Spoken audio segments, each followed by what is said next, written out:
Okay, let's start chapter 4 on integrals. And section 4.37 is on derivatives of functions of the form w of t.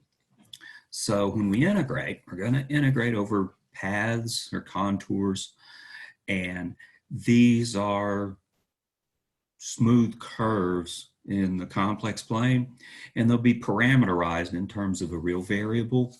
So that's why this w of t stuff comes up in the setting of integrals. So we'll have a function, w, that maps the real numbers into the complex plane. We'll denote it by w of t. We'll usually have w defined on a closed and bounded interval. And so these paths that result will have a beginning point and an end point. Just like in Calculus 1, you integrate from A to B. We'll integrate from a beginning to an end, at least initially. So if we have w as a complex valued function of a real variable t, think time is the idea for that parameter, we'll denote this as w of t. Now we're taking a real input and getting a complex output. So we could take that w of t output and write it in terms of its real part and its imaginary part. So we could write w of t as u of t plus iv of t, quite similar to the way we dealt with analytic functions in terms of real and imaginary parts. Now, if we can do that, then differentiation would simply become a matter of w prime of t equals u prime of t plus iv prime of t, assuming the derivatives exist, where the prime here indicates derivatives with respect to parameter t. Now, we've taken derivatives in the past, derivatives of functions of a complex variable with respect to complex variable z, differentiating f of z, for example, and that's where the Cauchy-Riemann equations played a role and all that stuff from our past. So we can't apply those rules for these kinds of functions because it's a different setting. We're in the setting of real input and complex output. But a couple of quick rules are the following. If we have w of t, a function as described, we multiply that by a scalar, z sub 0, constant, z sub 0. Then the derivative with respect to t of the constant times w of t is simply the constant times the derivative of w with respect to t, z0, w prime of t. Piece of cake, we'll just write that z sub 0 in terms of its real and imaginary parts, write w of t as we had above in terms of its real and imaginary parts, and then differentiate by differentiating the real part and the imaginary part, and then pasting them all back together in the end to accumulate the right-hand side of the derivative. So that's fairly straightforward. The following it's straightforward, but it's a little lengthier than you would think. Consider the function e to the z0t. So we've got an exponential function with a z0 and parameter t, and z0 being a constant. The claim is, no surprise, we get the derivative with respect to t of e to the z sub 0t is z sub 0, e to the z sub 0t. So not a surprising result. Let's go through and establish it, though. Remember, we have to take derivatives in terms of real parts and imaginary parts in this setting.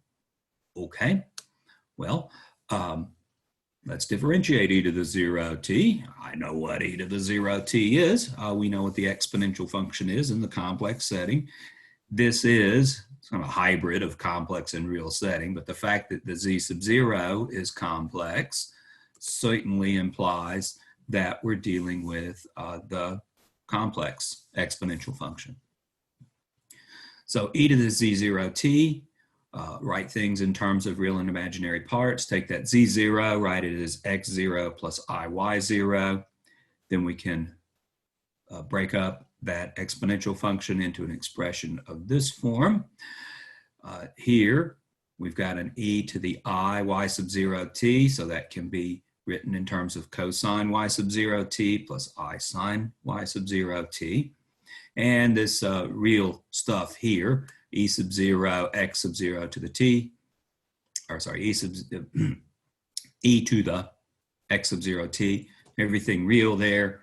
So we can treat that as a real constant multiplied by the other stuff. Here it is multiplied by the cosine part. Here it is multiplied by the I sine part. And there you go in terms of writing that exponential function in terms of its real and imaginary parts. So we wish to differentiate that. We're differentiating this quantity here. Should have a differentiation operator there.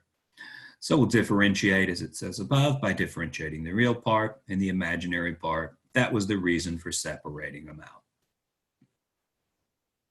Okay, no problems to take the derivative, a little bit of algebra to collect things together, and remember the result wasn't a surprise.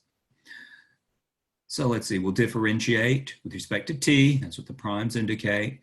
Here we'll have to use a product rule. E to the x sub 0 t has as its derivative, I put it in square brackets, x sub 0 e to the x sub 0 t times the cosine part, plus here's the exponential part. Now the derivative with respect to t of the cosine part, derivative of cosine is negative sine, y sub 0 t, chain rule gives you a y sub 0 out. So there's the derivative of the real part.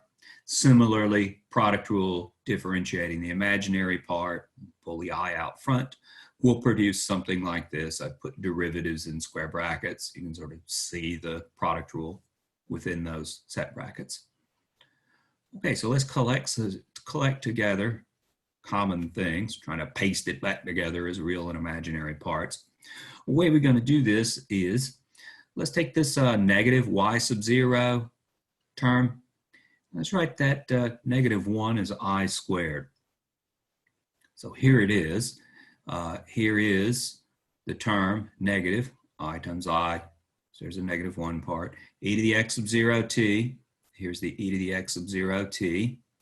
Y sub 0. Here's the y sub 0. E to the x sub 0 t. And that's distributed over on the sine function. So indeed, this term is contained, after we do a couple of distributions, it's contained in this term here. Now let's take the I, x sub 0, e to the x sub 0 t, sine y sub 0 t. Let's take this piece, put it over here. Okay, so here's the first term. The second term from the top line is over here. Third term is here. Last term from the top line is highlighted here. Okay, so the books are balanced. Of course, the reason we've done that is to factor and simplify. We've got common terms here of x sub 0 e to the x sub 0 t. In these two terms, we'll factor that out. Leaves us with this trig stuff. I like the looks of that trig stuff. Cosine something plus I sine, same thing. Well, it's got to be Euler's formula. Over here, same thing. We've got an I, y sub 0, e to the x sub 0 t, cosine something, I sine, same thing. So another exponentiation over here on the right part. In fact, we've got the same term in both of those. We can factor that out, leaving us with the e to the x sub 0 t times an x sub 0 here. Here's e to the x sub 0 t times an I y sub 0. Factor that out, take the cosine sine stuff and isolate that. And so the cosine y sub 0 t plus I y sub 0 t, here's Euler's formula that pastes those together in an exponential function, e to the I, y sub 0 t. We have the exponential, the real part, the e to the x sub 0 t out front. We can use properties of exponentials to paste those together as e to the x sub 0 plus I y sub 0 t. So we factor the t out in that. Hey, that's that parameter z sub 0 we had. This is z sub 0. And so we've got z sub 0, e to the z sub 0 t. All of that to show a totally unsurprising result. The derivative of e, the derivative of e to the z sub 0 t is z sub 0, e to the z sub 0 t. We didn't have the equipment to do that in a more direct way. Of course, there are rules to differentiate functions of that form, these w of t functions, real parameter in, complex numbers out. Some of those are required to be given in one of the exercises in the section. There'll be sum rules, there'll be product rules, quotient rules, chain rules. There are rules that apply to that setting. We just haven't dealt with that setting yet, and that's why that previous one was rather involved. Now, some of the stuff from Calculus 1 that you might be used to, it ain't going to carry over to this setting. It's because of the behavior of the complex output. For example, let's try on something that might remind you of the mean value theorem. Suppose W of t is continuous on the interval t between a and b, and suppose W prime of t exists. We'll give a specific version for it down here. We'll take W of t equals e to the it and let t range from 0 to 2 pi. Of course, that just traces out the unit circle in the complex plane.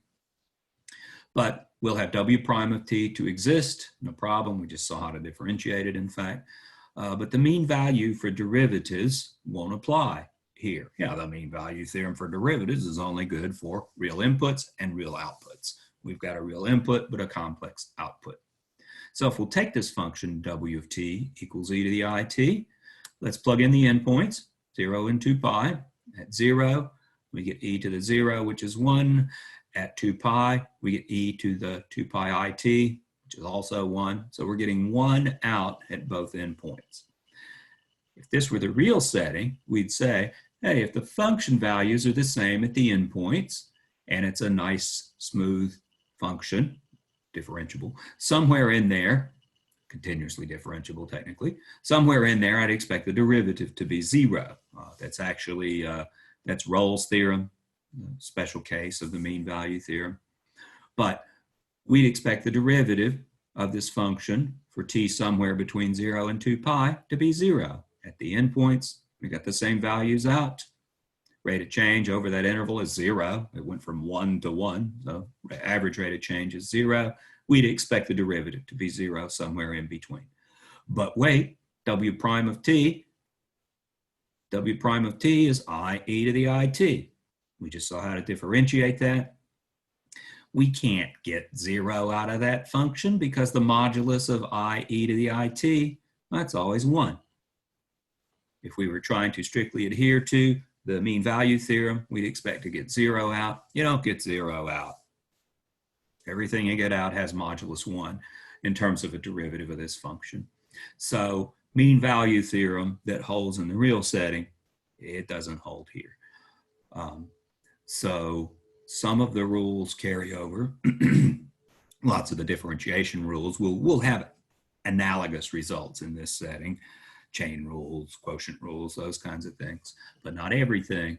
Mean value theorem, for example, doesn't carry over.